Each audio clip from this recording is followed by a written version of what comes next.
I just have to say that I object strenuously to your use of the word hilarious.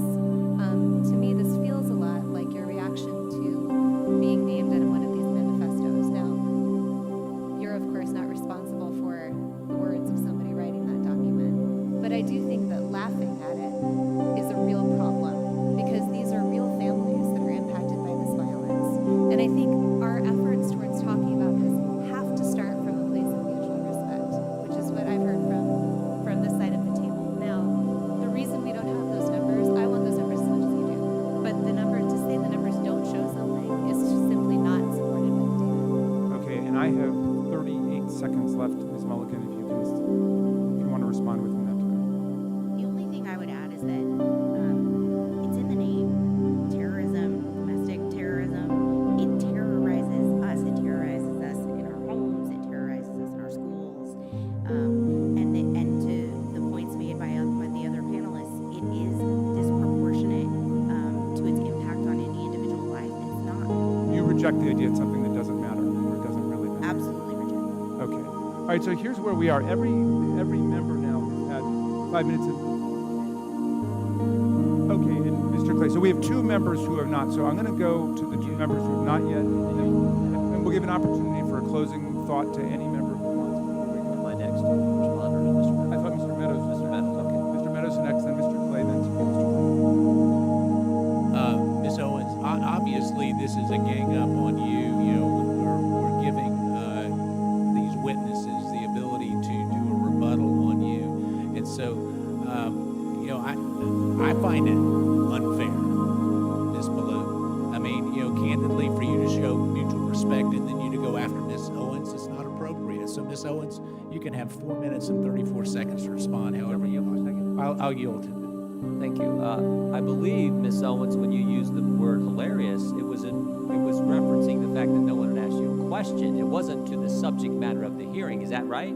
That is correct. And to have another witness insinuate something that is not accurate is just not appropriate, Mr. Chairman, for how witnesses are supposed to behave in front of this committee. I also think you didn't say it doesn't matter about the subject matter of today's hearing. You said there are other subjects that matter as well, and maybe we should spend some time on those. Is that accurate? That is correct, and they matter much, much, much, much more. And I have said that. I said that in my opening, and I will say it again. You know that white supremacy and white nationalism ranks nowhere near the top of the issues that are facing Black America. And the reason that you are bringing them up in this room is because it is an attempt to make the election all about race as the Democrats. Not in my case, Ms. Owens. I'm sorry. Please do not characterize my motive. Mr. Chairman, it's my time. Yeah, it's my time. You've got your time, Mr. Meadows. I'll give you 3 more seconds. Every 4 years, you bring up race, and you knew exactly what I meant when I said hilarious. You just tried to do live what the media does all the time to Republicans, to our president, and to conservatives. But you tried to manipulate what I said to fit your narrative, okay? I was not referring to the subject matter that is hilarious. I said it's hilarious that we are sitting in this room today, and I've got 2 doctors and a missus, and nobody can give us real numbers that we can respond to so we can assess how big of a threat this is.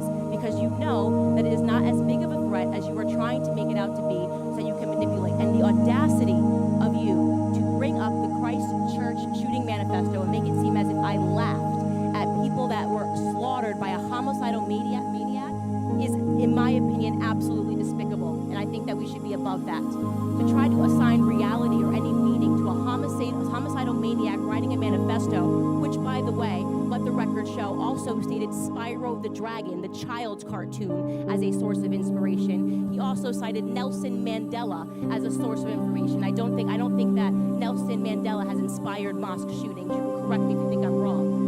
You would rather assign meaning to a homicidal maniac than to actually address the things that I said today that are actually harming Black America. Number 1, father absence. Number 2, the education system and the illiteracy rate. Illegal immigration ranks high, abortion ranks high, white supremacy and white nationalism, if I had to make a list again of 100 things, would not be on it.